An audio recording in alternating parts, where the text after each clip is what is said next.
Now I'm going to try to break the hinge.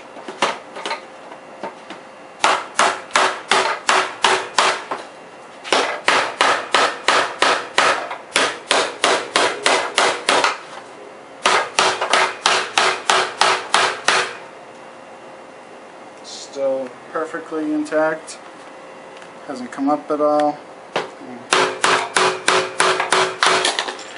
Nothing. And that's one tough hinge. So let's try it. Alright, don't try this at home.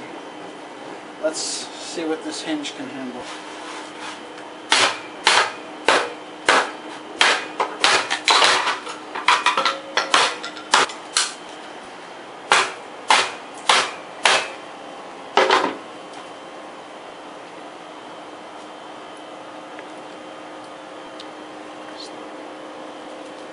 That's, I managed to break the lid loose from the actual, but the hinge is still completely intact. How do you like that?